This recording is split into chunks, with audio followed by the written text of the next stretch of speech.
Hi, and welcome to Science Nuts. My name is Joel Gober, and in this video, you're going to learn about pH.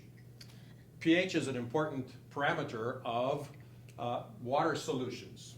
So we're always going to be interested in this beaker, and there's going to be water in this beaker. And pH is symbolized with a little p, capital H. That stands for power of hydrogen.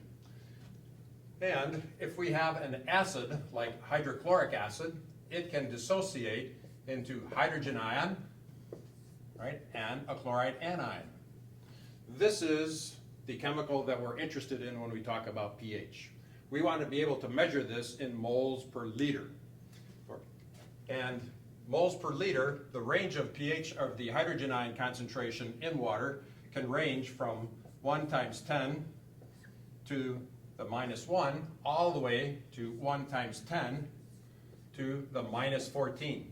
So that's many orders of magnitude. These are difficult numbers to work with, and so we'd like to convert these molar numbers into another kind of number system called pH. And the way that that's done is with the following equation. All right, so pH is equal to minus the log of the hydrogen ion concentration. We represent concentration with these brackets. Hydrogen ion is this right here. So just with a calculator, if we put in the molar concentration of hydrogen ion, we can calculate the pH. What is interesting is this minus sign.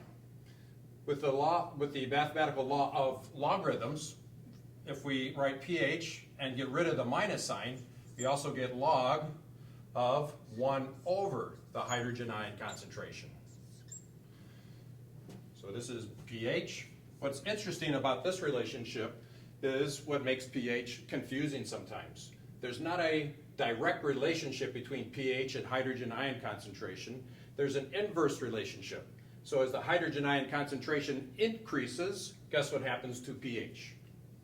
It decreases, right? All because of this inverse relationship. All right, so if we take 3 beakers, right here, and what are we going to put in these beakers? What do we have to start with? Water. Don't forget this is water.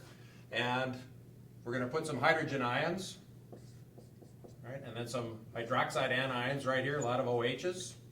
And then in this beaker, we're going to put exactly equal numbers of hydrogen ions and hydroxide anions. And in this beaker over here, we're going to put a lot of hydrogen ions, like so.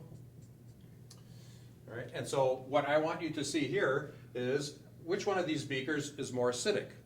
And you will see that this one over here that has more hydrogen ions, this is acidic. And this solution here where there's more hydroxide ions, this is basic. And in the middle beaker where there's equal numbers of hydrogen ions and hydroxide ions, this is what we call neutral. That's a neutral pH. So you can see as the hydrogen ion concentration increases, it becomes more acidic. Right? But because of this inverse relationship right here, the pH number decreases.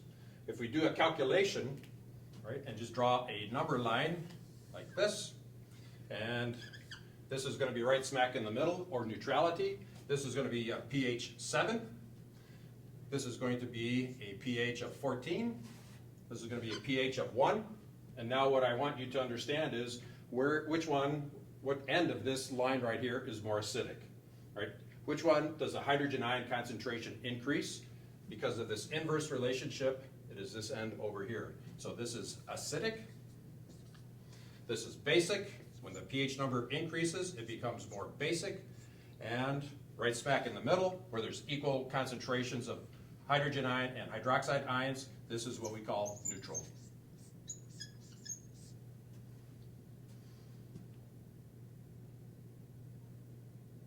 Thank you for watching Science Nuts.